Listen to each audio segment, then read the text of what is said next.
I'm Dr. Suzanne Gilberg. I'm a breast cancer survivor, and I'm a woman living her life to the fullest. I was diagnosed with breast cancer in October of 2013. I was preparing for my daughter's bat mitzvah, and I felt a lump in my underarm in the shower. And so I decided to ignore it because I did not have time and didn't want to ruin this beautiful life event for me. So I put it off.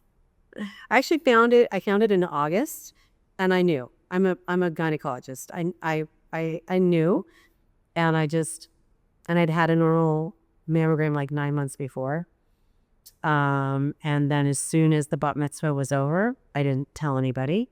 And then I went to the doctor, and guess what? It was breast cancer.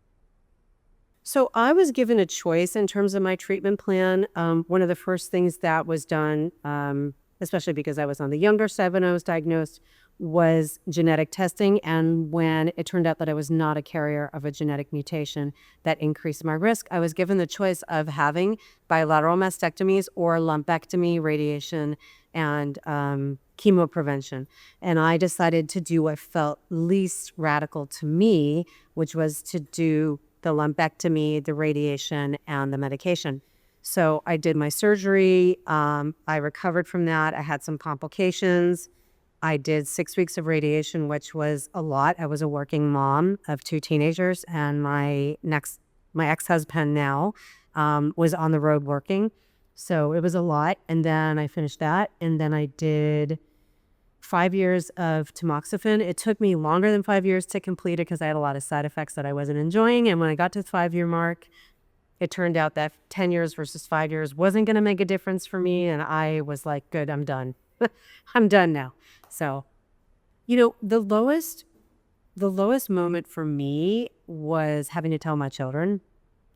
It was, as a physician, I had a good understanding of what this all meant intellectually, but the emotional toll of scaring my kids was devastating.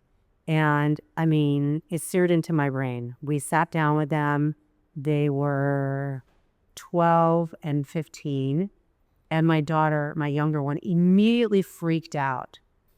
Like, she freaked out. And that was horrible.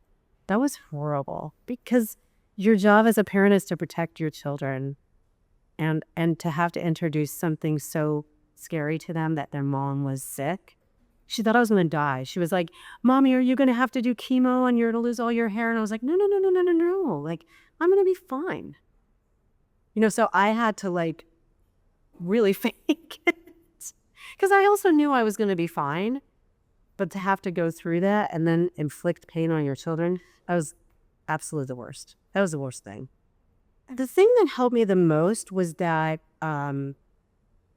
I had to learn how to have boundaries around what I was capable of doing for myself versus other people.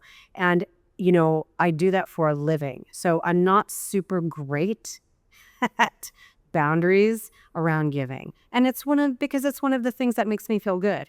And my two of my oldest friends immediately came to me and said, "Okay, so here's how this is going to work. We are now in charge." It was amazing. It was extraordinary.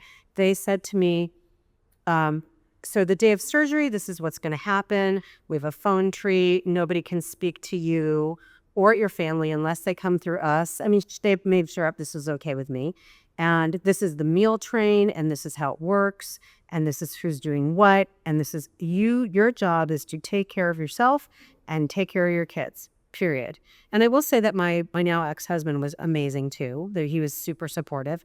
But I think that is what got me through it, was that people protected me and taught me that I needed to protect myself too. And that is a lesson that I carried through from that time on, actually. So my closest friends really rallied around me and took care of me. And that was a new thing for me, to allow that to happen. Over time, I really didn't want to identify with the cancer community. I think I was just trying to survive, honestly. And it felt too much to identify as a breast cancer patient. And on that was a intentional choice. But over time, I knew that I needed to be a part of the community for two reasons. There was a lot of information that the cancer thriver, survivor, whatever terminology you want to use, community has that other people do not have. And I love and appreciate my practitioners and my physicians, but I learned a lot about my disease from other women who had it that I never knew.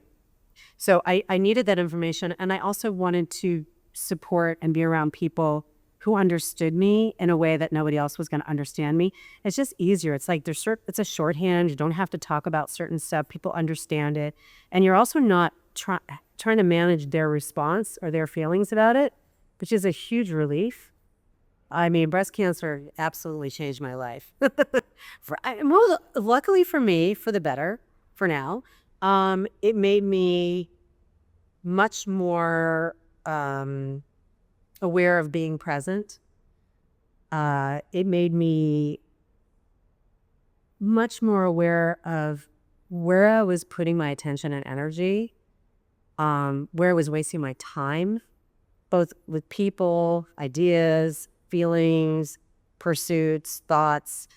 It really shook me out of this like concern about what I thought other people thought about me. Like, first of all, they're not thinking about me, probably. They're really not. They're thinking about themselves. And it really, I cut a lot of dead weight, stuff that was not serving me or was harming me had to go away. And that was not easy. That was not an easy process. It did not happen overnight, but over a period of time it did. I just took things seriously in a way that I had it. I mean, there's nothing like a little mortality at your shoulder to shake you up. And the other thing that happened to me, I mean, it didn't happen to me, but it did. My cousin, who had had the same exact kind of cancer as me, died probably within 5 years of my diagnosis. And I was like, oh yeah, no. like you just don't know what's gonna happen. So I'm just not here for bullshit. I'm just not. I mean, the only advice I have is that you get one life. Whether you get breast cancer or you don't get breast cancer or you get something else, this is it. This is your life. And not to be too dramatic about it, but like, take the opportunities, take the risks, do the things that you want to do. Don't limit yourself. Don't worry so much about what you think other people think about you, and really live it. The reason that I identified myself as a person who is living her best life, flourishing, thriving, is because that was a choice that I made. And it is always a choice you can make. The other choice that I made was, as soon as I was diagnosed, I mean, I'll never forget, I was laying in the MRI, that MRI that you have to get, right? Like, you don't even know exactly what's going on. You had the biopsy. Now you know you have cancer. Where else is it? Is it not? What's happening? And I laid there and I said to myself, this is happening to me. This is not who I am. And I have really stuck with that. This is something that has happened to me. Things happen to us. It doesn't define me. That was very important for me. And that was my way of reestablishing some power and some agency for obvious reasons, because we're not in control of everything. But I think that recognition is that you're not in control of everything. You can't and you don't need to be in control of everything, but you can control what your brain tells you. And you can't even do that so well all the time. But as much as I can do that, I do it. I mean, fight like hell means to me just to be my most authentic self.